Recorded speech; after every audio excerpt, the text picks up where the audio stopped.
இது எங்களோட கோட்டைன்னு சொல்லிட்டு இருக்க அத்தனை திராவிட கட்சிகளும் விக்கி TN43 கூடலூர் சட்டமன்ற தொகுதி 2026 கொஞ்சம் கழுவி ஊத்திடலாமா? நம்ம அப்பன் தாத்தன் பாட்டன் இவங்க எல்லாம் பண்ண மிகப்பெரிய தப்பு என்னன்னா இந்த திராவிட கட்சிகளை வளர்த்து விட்டதுதான். அவங்க வளர்ந்தாங்களே ஒழிய மக்களுக்கான நமக்கான ஒரு நல்ல தலைவர்களை உருவாக்கி வச்சிருக்காங்கன்னா இது வரைக்கும் உருவாக்கி வைக்கவே கிடையாது. நம்ம ஊர்ல மீடியா சப்போர்ட் அப்படின்ற ஒண்ணு இல்ல. நம்ம ஊர்ல என்ன நடக்குது என்ன பிரச்சனை இருக்குது அப்படின்றது மேலிடத்துக்கு கொண்டு போய் சேர்க்கறதுக்கும் வெளி உலகத்துக்கு கொண்டு போய் சேர்க்கறதுக்கும் எந்த விதமான மீடியா சப்போர்ட்டுமே இல்ல. இங்க இருக்கிற சோசியல் மீடியா தான் நம்மளோட பெரிய சப்போர்ட். இது வரைக்கும் கடந்த 20 வருஷமா நம்ம ஊர்ல இந்த திராவிட கட்சிகள் தான் ஆண்டுட்டு இருக்கு. ஏதாவது உருப்படியா பண்ணிருக்கானா ஒண்ணுமே பண்ண கிடையாது. 25 வருஷத்துக்கு முன்னாடி மில்லர்னு சொல்லிட்டு ஒரு MLA இருந்தாரு. அவரு நமக்கு ஒரு வாக்குறுதி கொடுத்திருந்தாரு, நம்ம ஊர்ல காலேஜ்ல நம்ம ஒரு காலேஜ் கொண்டு வரணும் அப்படின்னு. அந்த காலேஜ் அவர் கொண்டு வந்தாரு.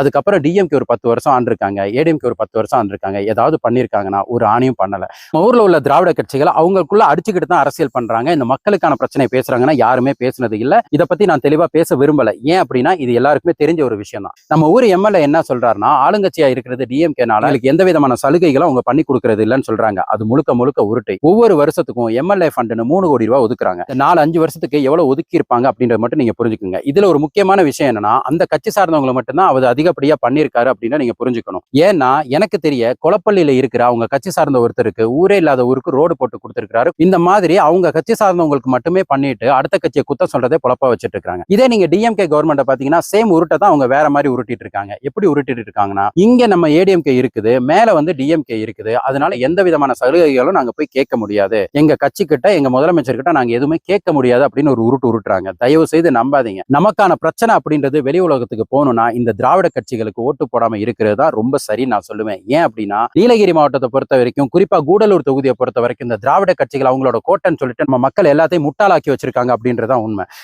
இனி வரும் காலங்கள்ல கண்டிப்பா நமக்கான ஒரு மாற்றம் கண்டிப்பா தேவை. இது புது கட்சி எதுவா இருந்தாலும் அந்த கட்சிக்கு சப்போர்ட் பண்ணுங்க. அவங்க வந்தாதான் நம்மளோட பிரச்சனை என்னன்னு மேலிடத்துக்கு தெரியறதுக்கான வாய்ப்புகள் இருக்கும். இந்த திராவிட கட்சிகள் வந்துச்சுன்னா அவங்க சுய விளம்பரத்தை மட்டுமே பண்ணுவாங்க. ஆனா மக்களுக்கான பிரச்சனையை அவங்க பேசவே மாட்டாங்க. அதனால தயவு செய்து புதுசா வர்ற கட்சி எதுவோ அது 2 கட்சி இருக்குது, அந்த 2 கட்சியில எதுக்கு ஓட்டு போடணும் அப்படின்றத நீங்க முடிவு பண்ணிக்கோங்க.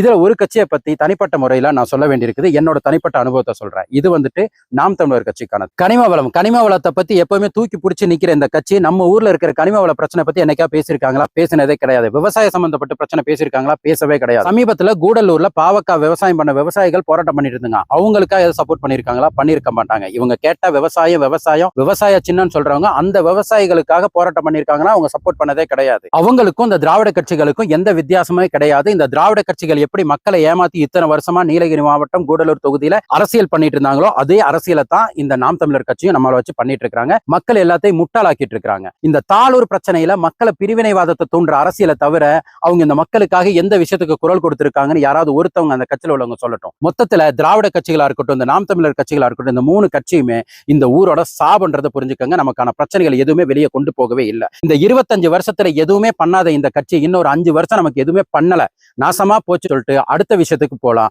இன்னொரு புது கட்சி வரணும், நம்ம மண்ணுக்கான பிரச்சனை வெளியில தெரியணும் அப்படின்னா தமிழ்நாட்டுக்குள்ள எந்த கட்சி வந்தாலும் வராட்டியும் நம்ம ஊருக்குள்ள தனித்துவமான ஒரு கட்சி வந்தே ஆகணும். அவங்களுக்குள்ள என்ன திறமை இருக்குது, அவங்களுக்கு எது இல்லை, இதெல்லாம் நமக்கு தேவையே இல்லை. இது எங்களோட கோட்டைன்னு சொல்லிட்டு இருக்க அத்தனை திராவிட கட்சிகளும் ஓடி ஒரு மூலையில ஒதுங்கி உட்கார்ற அன்னைக்கு தான் நமக்கான வெளிச்சம் பிறக்கும் அப்படின்றத முதல்ல தெரிஞ்சுக்கங்க. அதனால தயவு செய்து இந்த திராவிட கட்சிகளை விட்டுட்டு புதுசா ஒரு கட்சி வர்றதுக்கு என்ன வழியோ அதுக்கான முயற்சி பண்ணுங்க. உங்களோட ஓட்டை கரெக்டா போடுங்க.